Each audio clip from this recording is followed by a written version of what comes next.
የህልሞን ቤት በሲኤምሲ እውን ያድርጉ። ውበትና ምቾትን በአንድ ላይ ከድሪም ቢልደርስ ሪል ስቴት በከተማዋ ተመራጭ በሆነችው ሲኤምሲ የተባበሩት ኮምፓውንድ አፓርትመንቶችን ለሽያጭ አቅርበናል። ሙሉ ክፍያ ለሚከፍሉ የ30 በመቶ ታላቅ ቅናሽ አዘጋጅተናል። የ10 በመቶ ቅድመ ክፍያና የ50 በመቶ የባንክ ብድር ማመቻችተናል። ባለ አንድ መኝታ 73 ካሬ በ720 ሺህ ብር ቅድመ ክፍያ ወይንም በ30 በመቶ ቅናሽ በ5.3 ሚሊዮን ብር ጠቅላላ ክፍያ። ባለ ሁለት መኝታ በ106 ካሬ በ1 ሚሊዮን ብር ቅድመ ክፍያ ወይም በ30 በመቶ ቅናሽ በ7.7 ሚሊዮን ብር ጠቅላላ ክፍያ። ባለ 3 መኝታ 141 ካሬ በ1.4 ሚሊዮን ብር ቅድመ ክፍያ ወይም 30 በመቶ ቅናሽ በ10.3 ሚሊዮን ብር ጠቅላላ ክፍያ እንካችሁ ብለናል። አፓርትመንቶቻችን ሰፊ የመኪና ማቆሚያ፣ የልጆች መጫወቻ፣ ዘመናዊ የመዋኛ ገንዳና አስተማማኝ የከርሰ ምድር ውሃ እንዲሁም ሌሎች መሰረታዊ ልማቶች ያላቸው በመሆናቸው ተፈላጊ ናቸው። ይፍጠኑ። በ2 ዓመት ተኩል ጊዜ ውስጥ ቁልፍ እናስረክባለን። ዋጋ ሳይጨምር የቤት ባለቤት የመሆን እድሉ አሁን ነው። የቀሩት ጥቂት ቤቶች ብቻ በመሆኑ በ0964 202529 አሁኑን ይደውሉ። ድሪም ቢልደርስ ሪል ስቴት።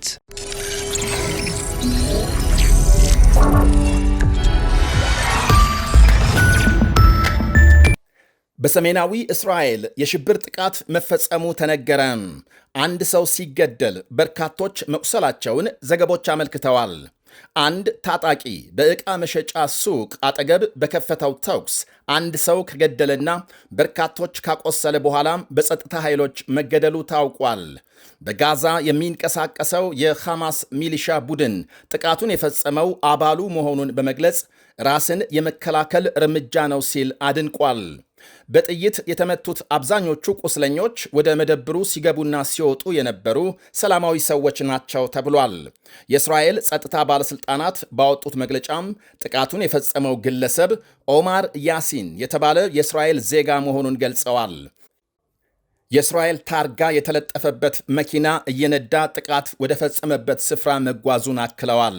ጥቃቱን ተከትሎ የእስራኤል ጦር ከምዕራብ ዳርቻ ወደ እስራኤል ማቋረጫዎችን መዝጋቱ ሲነገር፣ ይህ የዛሬው ጥቃት 2 የእስራኤል ወታደሮች በሄዝቦላህ ድሮን መገደላቸውን ተከትሎ የተፈጸመ ነው ተብሏል። 2ቱ የእስራኤል ወታደሮች በደቡብ ሊባኖስ በተናጠል በተፈጸመ የደፈጣ ጥቃት ነው የተገደሉት የተባለው። ይህንኑ ተባብሶ የቀጠለውን የሄዝቦላህ ጥቃት ተከትሎ እስራኤል በሊባኖስ ዋና ከተማ ቤይሩት ሰፊ የአየር ድብደባ መፈጸሟ ሲነገር እስካሁን 2 ሰዎች መገደላቸውንና ከ11 በላይ መቁሰላቸውን የተለያዩ የዜና ምንጮች ዘግበዋል። ጥቃቱ የሄዝቦላህ ጠንካራ ይዞታዎች ናቸው የተባሉ አካባቢዎች ላይ ያነጣጠረ ሲሆን 2 ሕንፃዎች መመታታቸውን የሊባኖስ ዜና አገልግሎት ዘግቧል። የእስራኤል ጠቅላይ ሚኒስትር ቤንያሚን ኔታንያሁ ሁኔታውን በቅርበት እየተከታተሉ መሆናቸው ሲነገር፣ ድብደባው ከመፈጸሙ ጥቂት ቀናት በፊት እስራኤል በቤይሩት በፈጸመችው ጥቃት ፕሬዝዳንት ትራምፕ በጣም ተናደው ኔታንያሁን በስልክ እንደተቆጡ መዘገባችን ይታወሳል። እናም አሁን ንትርክ እንዳይፈጠር የእስራኤል ባለሥልጣናት ሄዝቦላህ የሮኬት ጥቃት በእስራኤል ላይ መፈጸሙንና በምላሹ በቤይሩት ይዞታዎቹ ላይ ድብደባ ለማድረስ መታቀዱን ለአሜሪካ ማብራሪያ መስጠታቸውን አንድ የሳውዲ አረቢያ መገናኛ ብዙሃን ዘግቧል።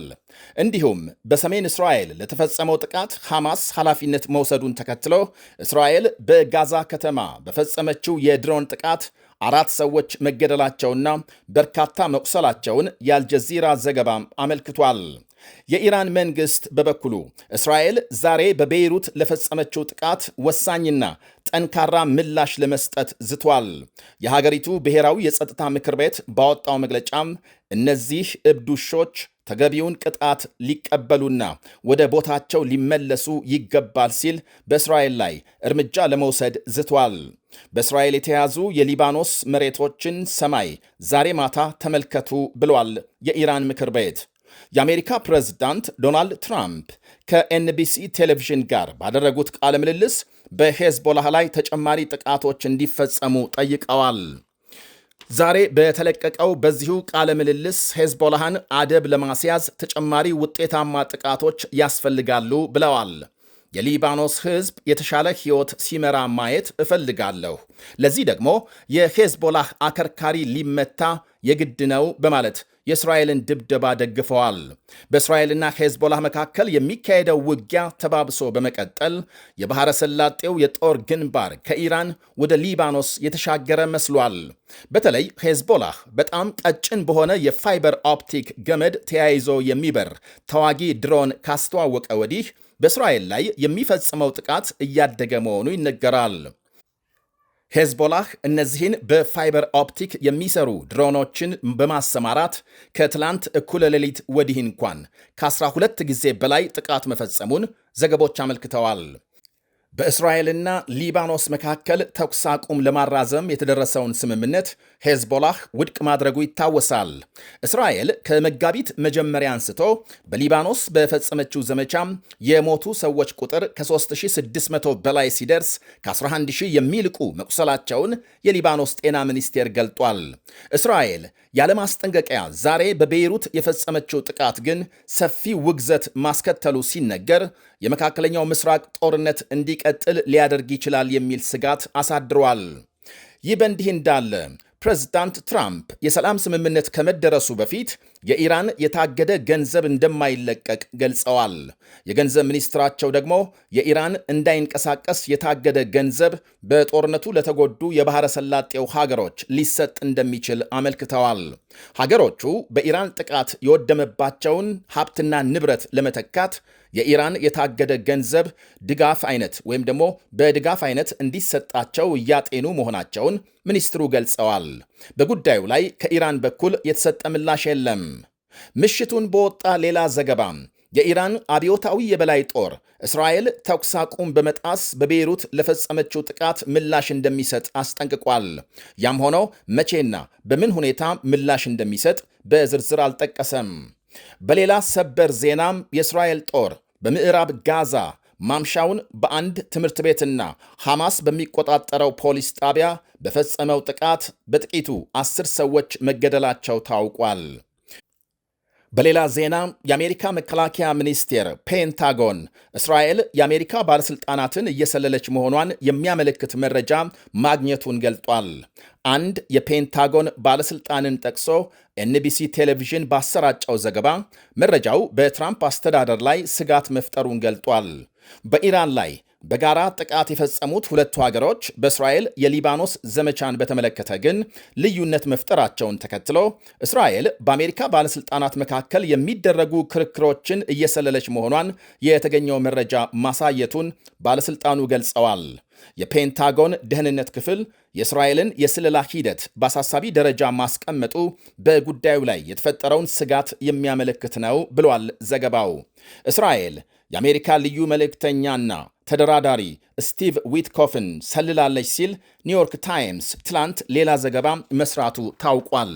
ዊትኮፍ ኢራንና አሜሪካ፣ እስራኤልና ሐማስ እንዲሁም ዩክሬንና ሩሲያ ባካሄዷቸው ድርድሮች መሳተፋቸው ይታወሳል። ከእስራኤል በኩል እስካሁን በጉዳዩ ላይ ምንም የተባለ የለም። ወደ ሌላ ዜና ስናልፍ ሰሜን ኮሪያም የኒኩሌር ጦር መሳሪያ እንደምታመርት መግለጿ ተነገረ። የሰሜን ኮሪያ መሪ ኪም ጆንግ ኡን እህት በኒኩሌር ጉዳይ ያለን አቋም ለድርድር አይቀርብም ብለዋል። ሀገሪቱ ኒኩሌር ጦር መሳሪያ ማምረት የሚያስችል ዩራኒየም የሚያብላላ ጣቢያ ከቀናት በፊት ይፋ ማድረጓ ይታወቃል። ይህ የሰሜን ኮሪያ መሪ እህት መግለጫም የቻይናው ፕሬዝዳንት ሺ ጂንፒንግ በሰሜን ኮሪያ ጉብኝት ለመጀመር እየተዘጋጁ ባለበት ጊዜ የተሰማ ነው። 26 ሚሊዮን ገደማ ሕዝብ ያላት ሰሜን ኮሪያም ከቻይናና ሩሲያ ጋር የጠበቀ የኢኮኖሚና ወታደራዊ ትብብር እንዳላት ይታወቃል።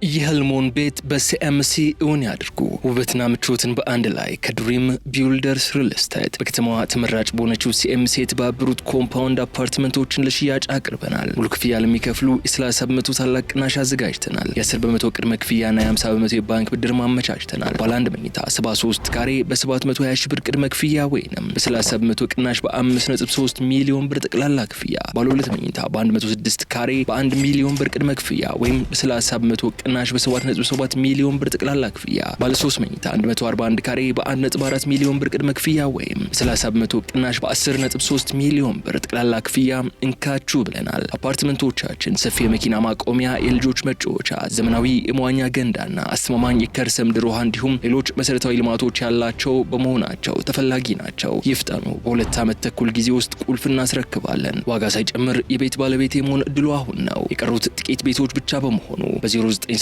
2025 29 አሁኑን ይደውሉ። ድሪም ቢውልደርስ ሪል ስቴት